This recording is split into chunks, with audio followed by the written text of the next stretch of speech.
So here we are. So welcome, everybody.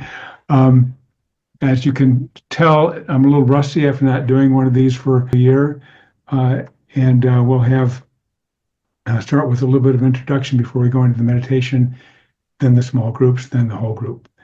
So as I thought about the theme today, I thought the theme would be acceptance. And in mindfulness circles, it's kind of unfortunate that the conventional understanding of the word acceptance is that things are okay and I'm okay with what's going on, and we just accept what's happening as being what we prefer, and that's not really the meaning of it in mindfulness. And in the times we're going through with so much social and political turmoil, it's really hard to know what to do in terms of acceptance. I mean, what do you do if you're unhappy with the way things are going? Do you just let it be, or do you join a protest or a phone bank? Do you write letters? Do you donate to a social or political group? Do you engage friends or family in conversation, which can easily get contentious? Or are you so upset with what's going on that you just retreat altogether? Maybe like some of my friends, not even watch the news.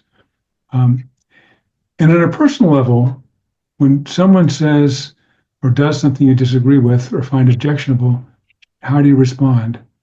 Do you not say anything so as not to make waves? Do you assert yourself by presenting an opposing point of view? Do you try to reason with them? Do you change the subject or just physically leave them? What do you do? And it's interesting. We all have a habitual way of responding when we disagree with someone or something. And you probably fall into one of these 5 categories. When something difficult comes up, do you give in, go along to get along? Do you oppose, assert your own point of view? Do you negotiate, try to reason or convince others with argument?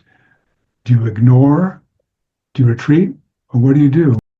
And there's those 5, giving in or opposing, negotiating, ignore, retreat. There's actually a 6th, which we could call exploring. That would be initiating a confrontational dialogue to come to understand more about what the disagreement is about, maybe to find common ground. And nonviolent communication falls in that category. But for most of us, that's not our automatic response. And it could be said that there's a time and a place for each one of these, depending on the situation, but we don't want to be limited to the one we fall into habitually. So I'm going to show you a 5-minute segment of a talk Tara Brach gave a few years ago called Hands Off the Controls, in which she talks about acceptance. So let me see if I get this set up. How do we turn towards presence and awareness rather than tighten into fight-flight? That's really the inquiry we keep encountering over and over again. Maybe just to clarify one thing that I think comes up a lot, which is when I talk about not controlling, when I talk about ceasing from all the managing, I'm not talking about inactivity. The process of shifting out of the egoic fight-flight is a process of coming into presence with what's here, and then from that presence responding. In the Zen tradition, they say responding appropriately. That the whole path is responding appropriately rather than from an egoic reactivity. When we respond appropriately, we're responding from our deepest intelligence. We're responding from our heart. One of my favorite examples of this, Tom Wolfe wrote in his book, he wrote about in the 1950s these highly trained pilots in the U.S. Air Force, and they were set for this life-death task of flying at the highest altitudes that had ever been attempted before. So they were going beyond the Earth's denser atmosphere. And what they found is that, and this is to their horror, was that the laws of normal aerodynamics no longer applied out there. So all the ways they would normally fly didn't work. This is in The Right Stuff by Tom Wolfe. And the plane could skid and into a flat spin. It was like a cereal bowl, he says, on wax formica counter, and then start tumbling. Not spinning and diving, but tumbling end over end. So it was whacked out, trying to fly out there. And what they would do when it went out of control is they would get frantic and try to stabilize by applying correction after correction. This is the pilots. And the more furiously they manipulated the controls, the wilder the ride would become. So then they would start screaming helplessly into the intercom, saying, I've tried X, I've tried Y, I've tried Z, what do I do next? And they would be screaming this as they were plunging to their deaths. So this tragic drama occurred a number of times until one pilot, and this was Chuck Yeager, inadvertently struck upon the solution. So when his plane started tumbling, he got knocked unconscious. He wasn't trying to control anything. He just was knocked unconscious. The plane pummeled towards Earth. When it re-entered the planet's denser atmosphere, he came to, and that's when the classical navigational strategies could be reemployed, and he, steadied the craft and he landed safely. So he discovered the one life-saving response, the only life-saving response he could do, and it's don't do anything. You take your hands off the controls. This is Wolfe. He says, it's the only choice you have, and it counters all training and even basic survival instincts, but it works. So I'd like to say the same goes in spiritual life, which is that when things feel like they are totally out of control, let them be. We take the hands off the control. All our normal strategies of fight, flight will only, like those frantic pilots, mostly our strategies take place in this spinning of our mind that is trying to battle against how it is, that's trying to solve it, to fix it, to make it go away. When it's out of control, take the hands off the controls. Now, you don't do what Chuck Yeager did necessarily. It's not getting knocked unconscious. It's actually coming into consciousness, like, okay, what's going on in this moment, and now this moment, and this moment? It takes courage. Because as I mentioned, trying to control things gives us a sense that maybe we're going to be on top of it. But it's a false sense. In fact, the only refuge in those moments is to take the hands off the controls, come into presence, and then, as we really inhabit presence, there will be an intuitive way to respond to our world that most serves. All right, so that was Tara. There was a few other things I was going to say, but in the interest of time, I just wanted to say this, and that is, we think of when we think of letting go and not doing, it sounds like we're talking about giving up or rolling over, and it's really, as Tara was saying, it's quite different than that. We don't give in to abuse. We don't. The appropriate action to injustice is not to just sit there and do nothing. It's to do something, but to do something from a productive space, something from a place of stability. There's a Chinese term called Wu Wei, which literally means non-doing, but it has a secondary meaning, which is effortless action. And in Taoism, Wu Wei is a state in which a person might be intensely active and engaged externally, but internally they're calm. It's like the graceful athlete who's in the zone, or a skilled sculptor wielding a chisel. Action flows naturally and spontaneously from a place of inner stillness in a perfect alignment with body, mind, and heart. And the full expression is, as given in the Tao Te Ching, is Wu Wei Er Wu Wei, which translates, by non-doing, nothing is left undone. It doesn't mean you're not active, it just means that you're doing this from an internal place of stability and calm. And the practice we're learning, mindfulness, is offering the possibility of living our lives in that way, being able to respond to even the most difficult of situations, but from this place of inner stillness. And whether what what we actually are doing are strong moves with high energy or gentleness and soft touch. It comes from this inner place. But of course, finding that sweet spot and staying there while dealing with difficult issues is easier said than done. We don't always get it right. But mindfulness practice is about building that skill. Sometimes I tell our new meditation students that being mindful doesn't mean you're going to be peaceful all the time. That's kind of what you hope coming into this. Just not possible. It's not realistic. But it is possible through mindfulness to discover that it's possible to be at peace with not feeling peaceful, which sounds contradictory. But what we're saying is you've accepted that you're feeling the way you're feeling, and that itself isn't a problem. Then you can move on from there. Now, today in the meditation and in the breakout discussion, we'll look at times in our lives, maybe in times of crisis, or without expecting it, appropriate action emerges by itself. Or it could be a time when you acted with intention and purpose at a critical time, but from a place of inner stability and calm. So we'll go into meditation now. And you can, however you're sitting, is just fine. And Keith, make sure we've all got everybody muted, so we don't have any extraneous noises. And just make yourself comfortable. And let yourself really feel yourself how you're sitting right now, what your posture is.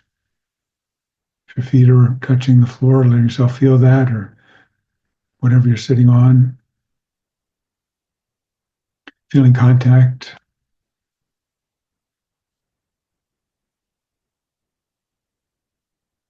Sensations of pressure or warmth or coolness. Weight of your body on the chair, the couch, or whatever you're sitting on.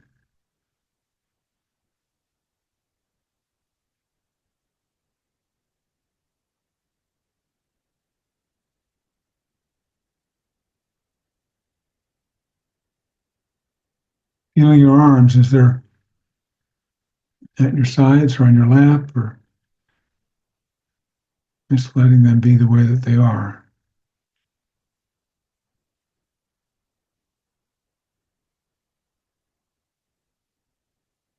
And when you're ready, coming to breath, just sensations of breath. You don't have to do anything to breathe. You're breathing just fine the way you are. Just noticing where you can feel it most vividly. Could be your belly, movement in your belly. Or could feel the air moving through your nostrils, movement of your chest, wherever you can sense the movement of breath.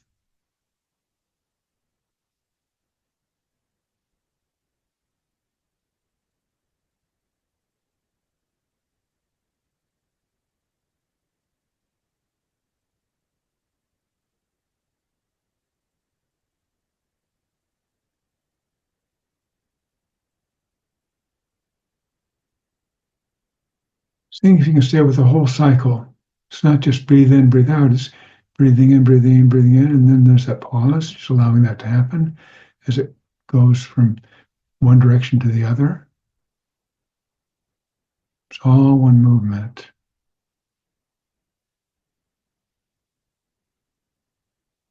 There's really no way to do this wrong. You're breathing just fine.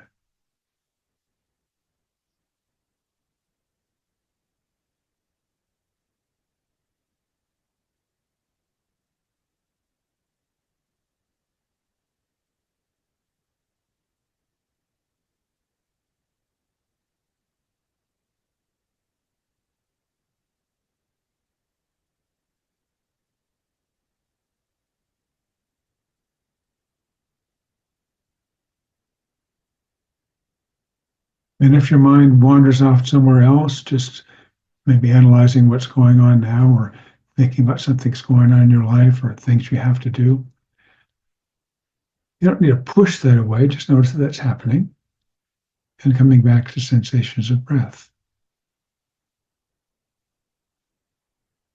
It's all part of the meditation. Even the side trips are part of this meditation.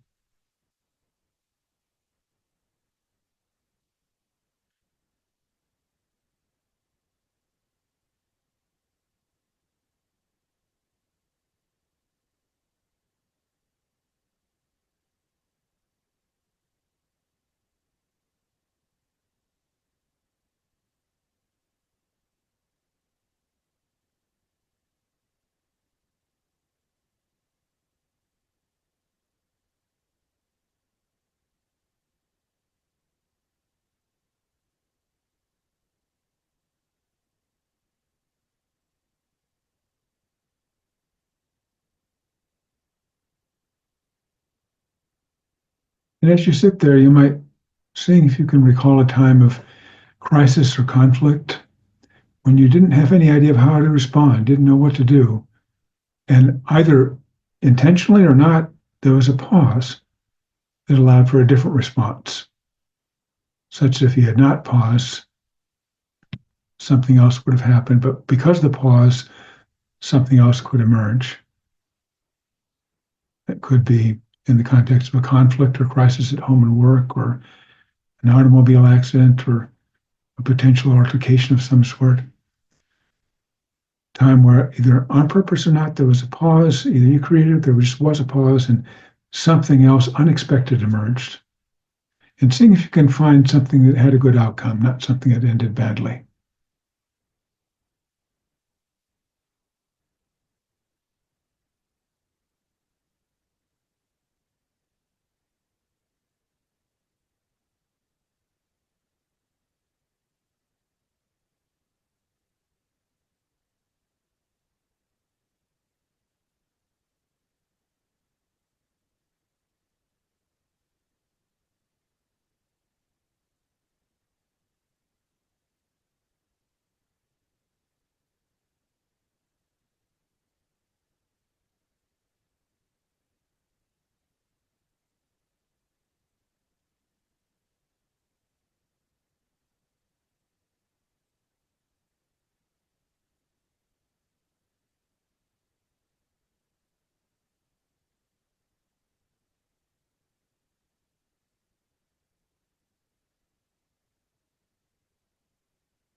And if nothing in particular comes up that fits that exact scenario, just a time when something difficult happened that turned out all right. You hadn't known it was going to turn out right, but it did. And in the end, everybody was fine.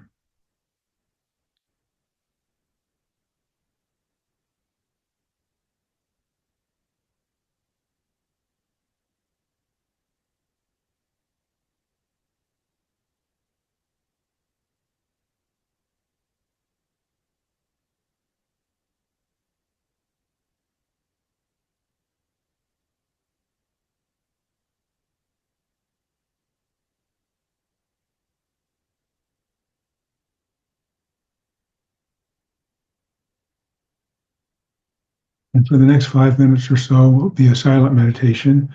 So you can continue on with this theme, or just let it be a breath meditation, or however you want to use this time with yourself for the next 5 minutes. And I'll we'll end the meditation with my voice in about 5 minutes.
And taking just a few breaths together before we end the meditation.